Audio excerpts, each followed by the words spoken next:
Welcome to Cognito Key. Behind almost every single app you use, every time you buy something online, or even check your bank balance, there's this powerful idea from the 1970s that's basically holding our entire digital world together. It's called the relational model, and we're about to break down exactly why it's still the master blueprint for data today. So, if you hear the word database and your mind just kind of goes blank, thinking it's all super complicated, well, let me ask you this. Have you ever made a simple shopping list or a list of your favorite songs? If you have, then congratulations. You already get the basic idea. You took a bunch of random information and you gave it some structure. That's all we're doing here, just on a bigger scale. Now, this sort of super-powered list has an official name, the relational data model. And the key word there, the one you really got to remember, is relational. See, it's not just about putting data into neat little tables. It's about how we create smart, meaningful connections between those tables. That's the secret sauce. And what's wild is that this isn't some brand new cutting-edge tech. Nope. This whole concept was dreamed up way back in the 1970s by an IBM genius named Ted Codd. By the 80s, companies were already using it. Just think about that for a second. The foundation of so much modern technology has been around and working perfectly for over 50 years. Okay, so how does it all actually work? Well, everything starts with one simple core component. Now, in the database world, they have a fancier name for a table. They call it a relation. So let's dive in and take a look at the anatomy of a relation. Here we go. A perfect example. We'll call this relation student. And yeah, it looks pretty much exactly like a simple spreadsheet, doesn't it?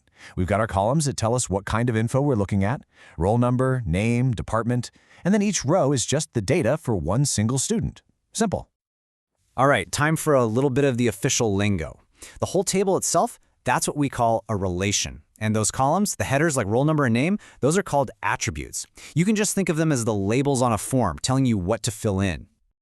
Now, what about an individual row? Well, each row gets a slightly funny name. It's called a tuple.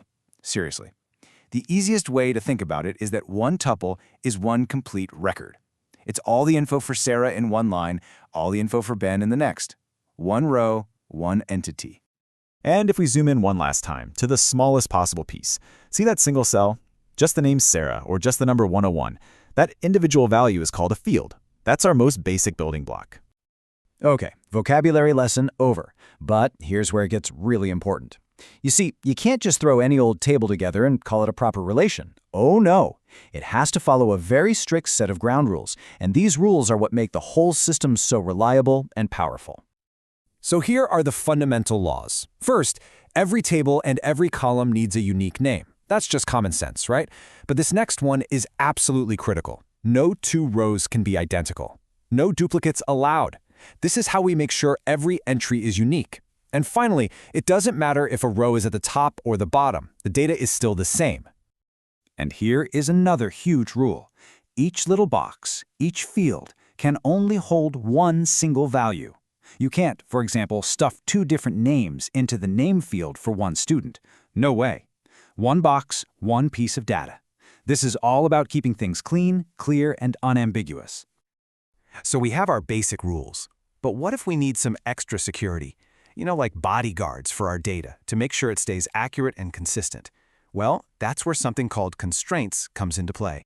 Now, there are a few different flavors of these constraints, but we're going to focus on the most important ones, the rules you actually build right into the database's blueprint from the very beginning. These are called schema-based constraints. And that brings us to our first big one, entity integrity. Sounds complicated, but it's not. Remember how every row has to be unique? To enforce this, we pick one special column to be the official unique identifier. We call this the primary key. In our student table, the roll_no is a perfect primary key. And the rule is simple, but absolutely non-negotiable. The primary key can never be empty or null. Every student must have a roll number, period. Next up is referential integrity. And this is the magic that really connects everything. Imagine we create a second table for course enrollments. To link a student to a course, we'd use their roll number again. In this new table, that roll number is called a foreign key. And the rule is this. You can't enroll a student with roll number 999 if student 999 doesn't even exist in our main student table. This prevents what we call orphan records and makes sure all our connections are valid.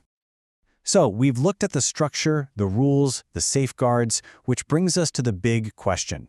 Why is this model, from the 1970s of all times, still the absolute foundation for so much of our technology today? What is its secret to lasting this long? Well, the answers are beautifully simple. First, simplicity. Anyone can look at a table and basically understand what's going on. Second, abstraction. This just means programmers can work with the data without having to worry about the messy, low-level details of how it's stored on a computer. And third, scalability. It can grow from a tiny list to a massive database with billions of entries, and the logic just keeps on working. And hey, don't just take my word for it. The truth is, the vast majority of database systems in the world today are built using this exact model. Your bank, your favorite online store, your social media feed. Chances are, this quiet, reliable 50-year-old idea is working hard behind the scenes. And that leaves us with a final thought to chew on. The amazing success of this model wasn't built on flashy, complex features. It was built on simple logic, strict rules, and a deep respect for keeping data accurate. So in our fast-moving world, what does that teach us about building things that are truly meant to last? Maybe that the strongest foundations are often the simplest ones. And that's our look at the relational data model. If you found this explainer helpful and you want to unlock more keys to knowledge, please do subscribe to Cognito Key. And of course, giving us a like and a share always helps us out a ton. Thank you so much for watching.